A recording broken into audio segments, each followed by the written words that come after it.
Just getting things set up here. We're in part two.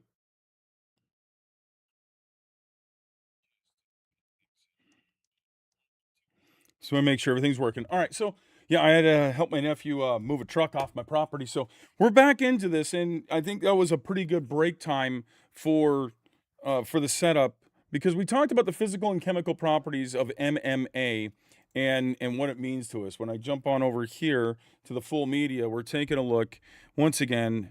UN DOT is 1247, takes us to guide page 129 with the polymerization.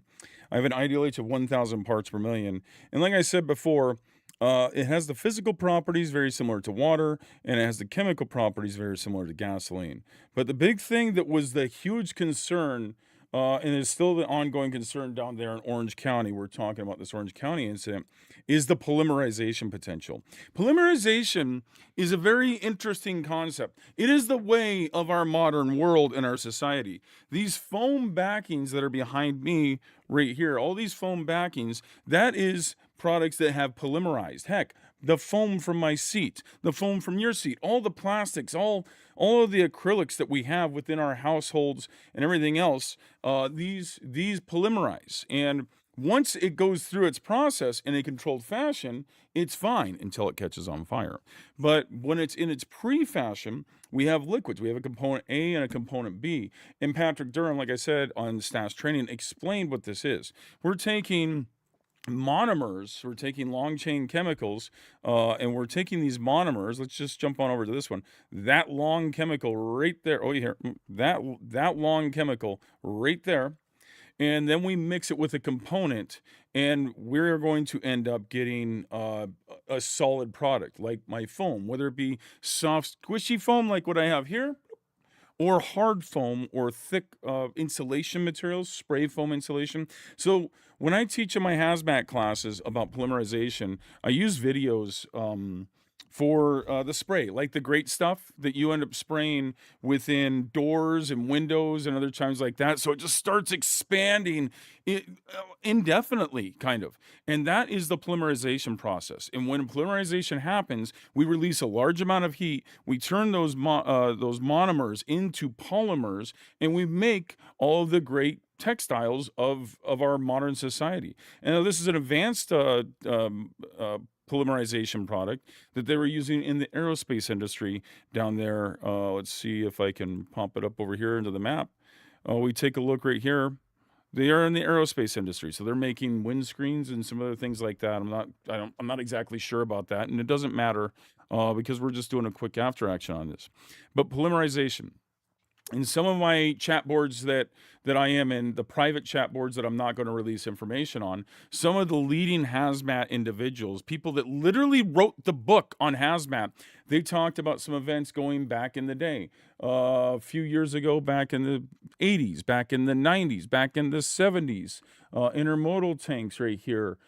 Bill Hand from the Texas area posted a lot of things on these hazmat chat boards. So let me break this back down. Instead of the physical and chemical properties, back to the human element of what we're looking at here. The hazmat technicians that are down here working in California, they know a lot of hazmat responders across the country. We're a small network. The fire service is a small network, and the hazmat network is even smaller among that. So we all know how to talk to each other. Now, I doubt that any of these Orange County hazmat technicians or the EPA on scene commanders were scrolling the Facebooks to take a look at advice, but who knows? Maybe they did. But we have a vast network, and the big thing is this thing right here, this tiny little cell phone. This really, really helps us out. And there's more information in that, not just from all these apps, but from the phone number and be able to call a friend and identify what's going on. This reminds me of East Palestine. Let me see if I can pop up the East Palestine. East Palestine happened on February of 2023. Now, this is a transportation related incident, so this absolutely goes through the recommendations of the emergency response guidebook. This is vinyl chloride. This is a different type of polymer, but still same type of process. And this is fire, so this is very, very significantly different. Down there at East Palestine a few years ago, they ended up doing one of the most aggressive hazardous materials tactics ever. Let's see if I can find it right here. East Palestine train derailment, vent, and burn. I'm just going to find an image of it. There it is. This is the most dramatic picture right there. So the vent and burn. I want to open the picture in a new tab. I want you to see that. Oh, come on. Let's get it bigger. The sky turned black.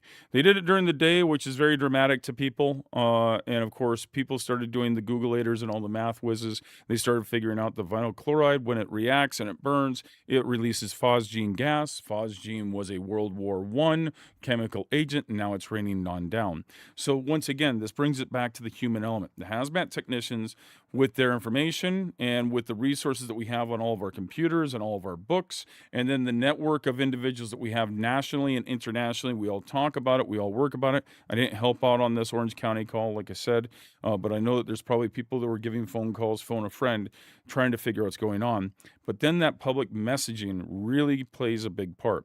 With East Palestine, this train derailment, I'm not trying to throw shade on the EPA or anybody else, but the messaging at the beginning was this vent and burn needed to happen because the product was polymerizing and that was clogging valves, relief valves, and other items like that. And then the burn was going to make everything all safe. Then you immediately jump over onto TikTok and Facebook Live and all these other videos of people showing the rivers and the creeks with a rainbow sheen and them telling us that their house smells like chemicals, which could or could not be benign, who knows? But the messaging unfortunately started falling apart from the PIO level. It's very important on incidents like this to have a good PIO game and make sure that the public is aware of what your actions and what your operations are. So let's just jump back on over. Like I said, before this, every day or so, Orange County Fire Authority is posting. Then, bam, the incident happens. May 21st, we got a post. May 21st, we got a post. May 21st, we got a post. You notice they are giving the public as quick and as much of a heads up as possible about what they are doing. We are using unmanned firefighting hoses. We talked about this in the previous video. The ERG recommends unstaffed hoses to assist cooling. I did see that video. Industrial cleanup contractors to assist. This is, I think, a dome roof tank that has a thick layer of insulation on it. We're going to be talking about that during Hazmat Minutes later this week and some of the construction features of that. So that should be constructed to API 650 standards, if I'm correct. We talk about reunification locations. We talk about the Unified Command with Garden Grove Police Department, working closely with them, showing exactly where the evacuation is in place. Orange County Fire Authority, phenomenal job with these posts. And obviously they're working with the news media. But once again, the public wants to know as much information as possible. And the public is using AI now, and the public is using searches to try to identify how to solve this. And that's the big thing where we start falling apart throughout the day. I'm just going to fast forward here. We got the PIO. Things had to change. They had to shift their press conference because of the timing, because there's things going on. I'm just going to scroll up. We're going to get closer and closer to today. And now we have a video. Critical incident update. Let's see if I can play that one. Yesterday, Orange County Fire responded to a chemical incident in the city of Garden Grove on Western I don't even know what that's playing very well. We had a robust hazmat response yesterday. I'm not even going to play the audio. I don't need to worry about their audio because this is a few days old already as they're updating some of this stuff. So they're doing good to keep the public informed about what's going on. Absolutely. We got more critical incident updates. And the good thing is that this is a concise, quick message with high-level official members. You don't see hazmat technicians in front of the camera. Okay, I'm in front of the camera right now because I'm not part of that incident in any way, shape, or form. But the hazmat technicians here, they're very busy. So now this is where I'm going to take it back to my world on the human element. I ended up I was the hazmat group supervisor on a call a few years back, and it was a pretty significant event with the polymerization material. We had a fire associated with hazardous materials. We had to evacuate, not nearly as a large of an evacuation area as this one, but we still had to evacuate. We had to shut down an interstate, a state highway, a split-lane, multi-lane highway, and an Air Force runway for multiple hours. So we had to set temporary flight restrictions, 2 freeways shut down, multiple apartments, and then even the media was complaining of respiratory distress from the particulates and the smoke and the toxic products from this product. And as I was working and trying to do research, working with all my other hazmat technicians, my PIO kept on calling me or texting me saying, "Hey, what is the product that you're talking about?" "Well, it's methodiisocyanate." "Wait, what the heck did—" "It's MDI." Just say MDI. And you have to give them information for them to research, or people to try to figure things out. But if you give people too much information, then, just like we've seen over the last 5, 6 years, people immediately become experts. And that's where we start feathering into the continuation of this human element here. As we continue on, we understand this is a unique hazmat incident. Please know that subject matter experts are working around the clock to mitigate the emergency safely and effectively. Please stop calling to offer suggestions so emergency personnel can keep communication lines focused on incident operations and public safety needs. Yeah, 911, I think I got a solution to your hazmat incident. No, I'm not a firefighter. No, I'm not a hazmat tech. No, I'm not an industrial chemist. But I asked AI, and it told... No, I can only imagine. And I love the thought process of people doing this. But oh my gosh, we gotta dig deeper into this one. This is just too fun. Let's take a look at what we got here. Oh, okay, let's hear it. 22 hours. So, Ghost in the Machine here. It's been over 22 hours. Oh, the mercy, 22 hours. A wildfire takes days, weeks, months sometimes to resolve itself. We are at 22 hours. I understand we're in downtown Los Angeles and 40,000 people are absolutely displaced. But this incident with polymerization, going back to that East Palestine incident, there's nothing we can do except for that most aggressive of actions. And if I reel this back over to East Palestine, because I want to get back to those messages, it's just too funny. When I go back here, this NTSB report, they ended up taking a look at the rail cars. They talked about the leaking, and they talk about the actions of the incident command and the railroad industry and everybody else, and the actions of doing a vent and burn. And the final result of this vent and burn was from the NTSB was that was not necessary. I'm not going to disagree with their actions that they did down there in East Palestine. From everything I heard at that time, vent and burn sounded like it needed to happen. But there were official reports saying, no, it did not need to happen. So once again, the incident commander ended up getting put on blast on this. And there's a lot of financial aspects when it comes down to this. So with this, back to the Garden Grove chemical incident, the valves were getting clogged. The temperature is going up. It's an insulated tank. It's difficult to identify what the heck is going on inside the tank.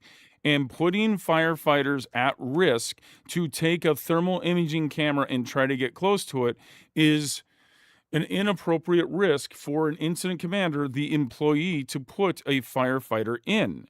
So we brought drones in. Bringing drones in is great, but once again, it's insulated. In an insulated container, we cannot see the temperature on the outside of the container. So it's critical for us to understand the limitations based on the technology, based on the container, based on the chemical and physical properties, that once this incident starts, unfortunately, at the beginning phases, the chemical is running this incident. We are on to Ludwig Benner's model of stress, breach, release, disperse, contact, harm. I want to stop the harm from happening. That is the mental movie of what a container does when it goes through failure. I get a stress of a container. Right now I am having a physical stress. I may eventually have a breach. My breach may or may not release the chemical. Water vapor is coming out right now. Then I end up turning the container. I start seeing the release of the liquid coming out.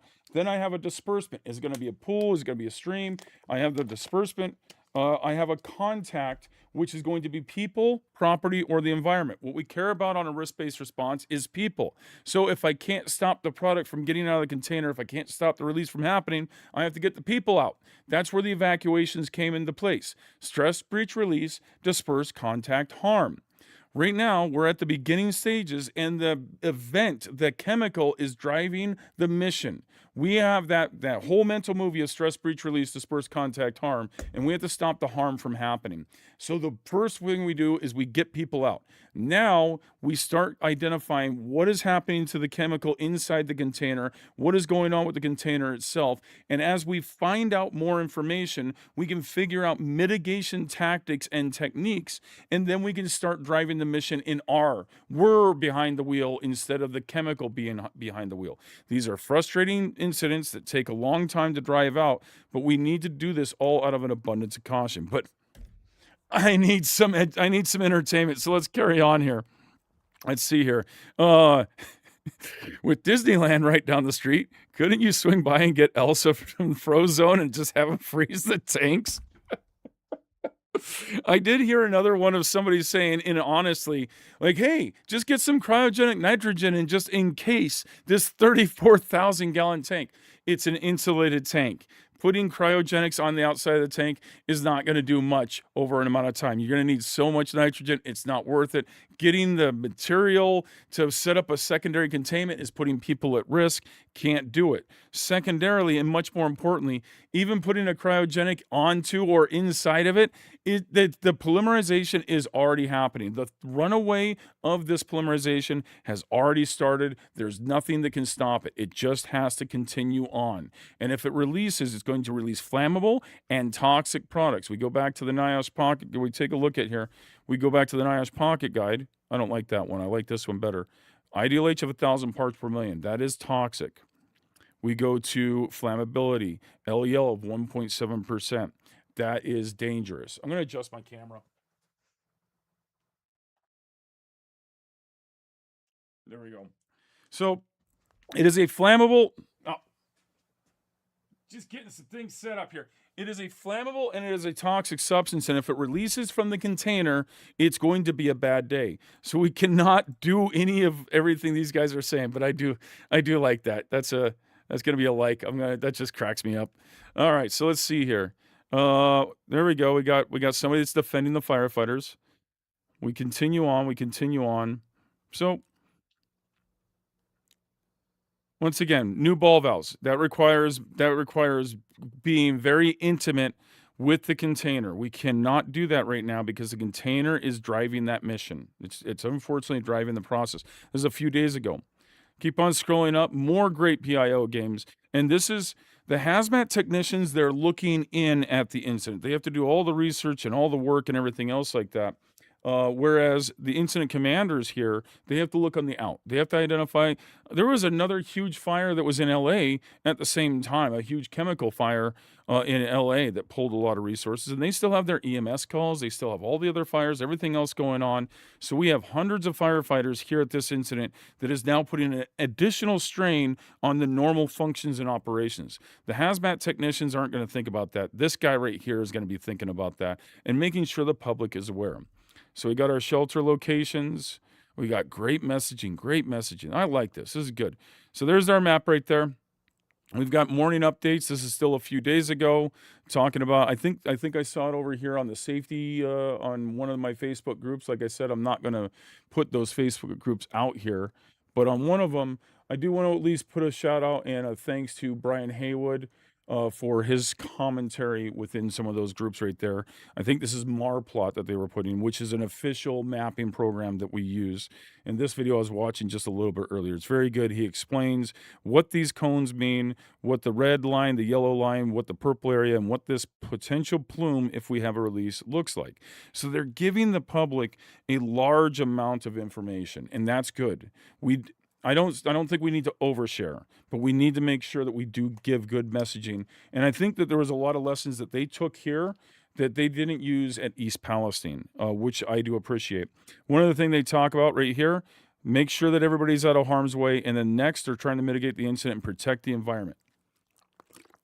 So very good messaging from Orange County. So bravo to this agency.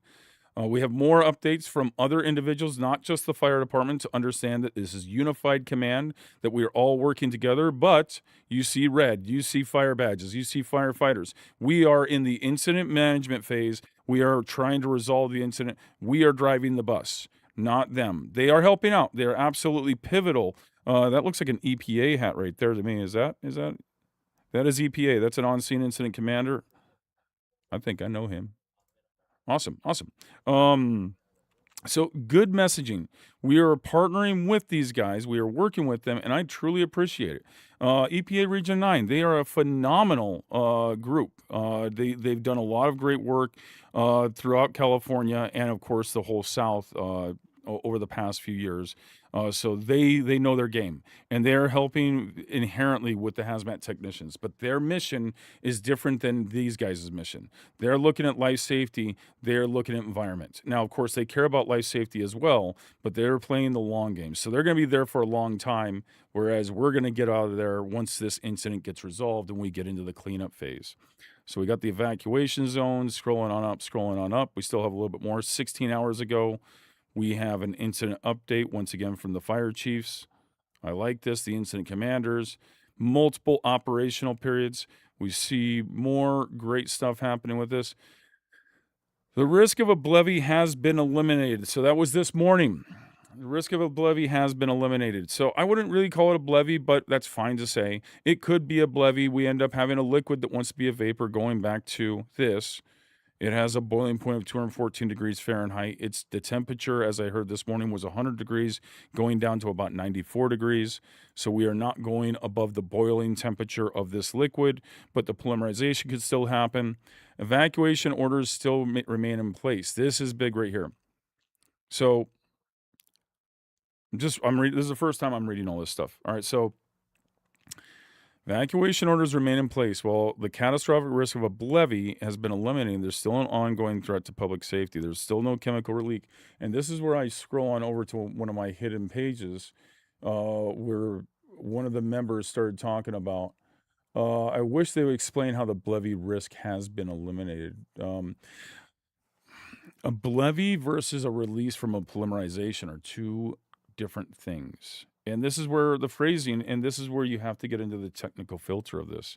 The phrasing of a levy, boiling liquid, expanding vapor explosion. We're taking a liquid, we're going to take it well above its boiling point. We're going to heat it inside this container above its boiling point. It'll continue to build pressure until this container releases. And because the product is well above the boiling point, it all flash boils, and we have a liquid that expands. For water, it expands 1,700 times its normal size. Propane is a common levy hazard, and it expands 270 times to 1. Nitrogen expands 420. All liquids expand, and they have large expansion. Many liquids have large expansion ratios. I don't know what the expansion ratio of this product is.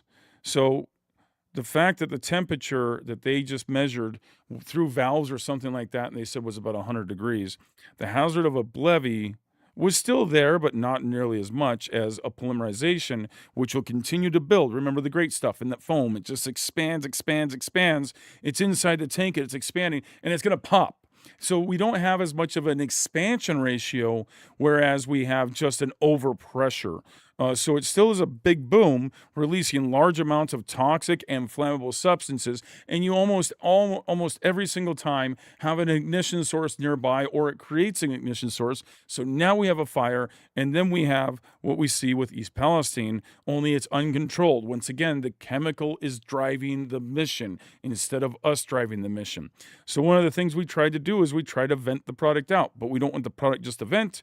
We end up burning it. That's that vent and burn. They decided not to do this here in Orange County because they were able to identify with the cooling that they were able to get the temperature to go from 100 degrees down to 90 degrees. That is progress, but the polymerization still is potentially occurring. It's just in the place where they're getting the temperatures. That's probably why the evacuation orders are remaining in place. So I continue to go on up. Look at that. There we go. They will have a press conference later today. So it's a lot of good information right there. Just taking a look at some of this stuff and figuring this out. Hazmat technicians, a ton of research work that we need to do. I just literally pulled from the NIOSH Pocket Guide. I didn't go into any of my other resources. I didn't even pull up any of my plume models. They've already done all of that. But it's a lot of considerations. And yes, without a doubt, firefighters that are trained to hazmat ops, this will be on your ongoing training for the next decade. I almost guarantee it. It's important to know that these incidents are out there and these products are out there. And the big thing so far is that nobody has been injured. That's the huge benefit that we truly have from all of this, is that we don't have any injuries. But absolutely, we're going to be doing a lot of training on all of this. East Palestine, we need to know these large scale incidents, and this is where we get into that emergency management phase, not that emergency response phase, where we all start working together with unified command. So just a quick reminder on that, just a good setup right there. Good job on Orange County. I know you guys still have a few more long days. Good job, EPA Region 9. I know you guys probably have a few long weeks to months working on this. So it's just my voice right there. It's all just for training purposes only. It's just me spitballing out. So for all of my viewer out there, it was good practice on all of this. I do appreciate it. Have a great day.